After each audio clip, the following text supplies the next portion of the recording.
unless you have to stop in at Sloppy Joe's Bar, the bar left corner. A favorite haunt of Sloppy Duval Joe. Street, the longest street in the world, because it connects the Gulf of Mexico to Atlantic Ocean, two different oceans. In that sense, Sloppy Joe's Bar. It takes more than half an hour to just walk Lower from Duval this was the original bar to district another of the end. Navy days, where 60,000 sailors there for Happening 35 years. street. Called the Duval Crawl. Gets a bit rowdy there in the evening hours.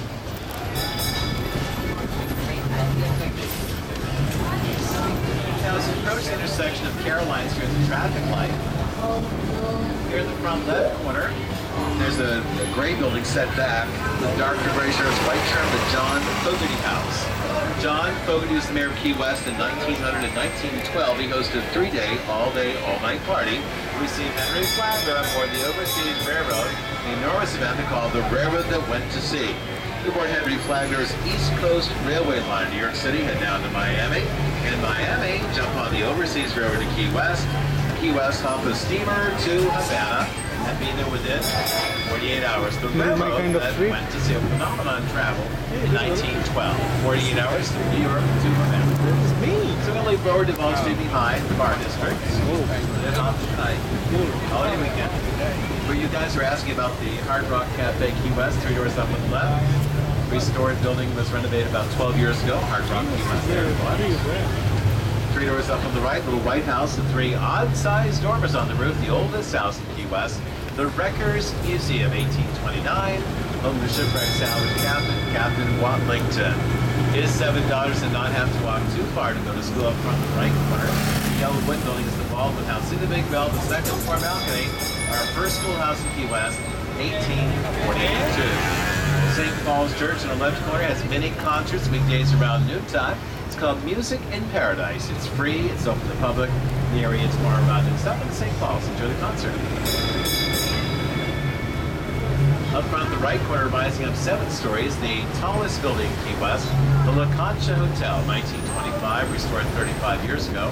Tennessee Williams stayed here once, writing Streetcar Named Desire. He also finished writing Cat on a Hot Tin Roof, later made to the same name, of course, starring Elizabeth Taylor. Liz Taylor was coming down to Key West periodically over the last 45 years, primarily to visit with Dylan Burton, Richard Burton's adopted father. Bill Burton passed away 14 years ago at the age of 90.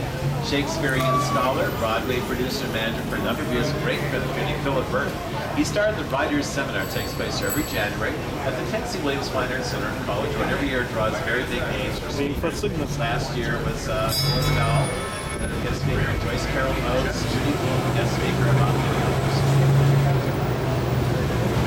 If you're a fairhead, get excited. 2 doors down the right, the Yellow Cement Building with Great Trip. Jimmy Buffett's Margaritaville store, restaurant, and bar.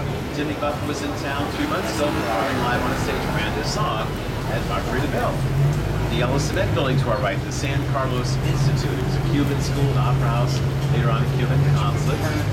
Halfway down the block on the left side, the Strand Theater from 1918. Notice the second floor in particular, restored in 1934 with this Rococo style, very popular in Havana, Cuba at the turn of the century. The building recently renovated 7 years ago into a Walgreens of all things, but 20 years ago when that was still a theater, that's where actor John Goodman landed filming the movie Matinee. Has anybody seen the movie Matinee with John Goodman? I think I'm the only person that's ever seen this movie. More recently on the Sci-Fi Channel, spoof on 60s science fiction movies. In the movie, John Goodman is the star. He brings a movie called The Atomic Man, shown at the Strand Theater on a Saturday afternoon. He proceeds to make a realistic scary side by electrifying the scene, zapping the kids throughout the show and doing other things. At the same time, the Cuban Missile Crisis by Key West shows the tension on the island.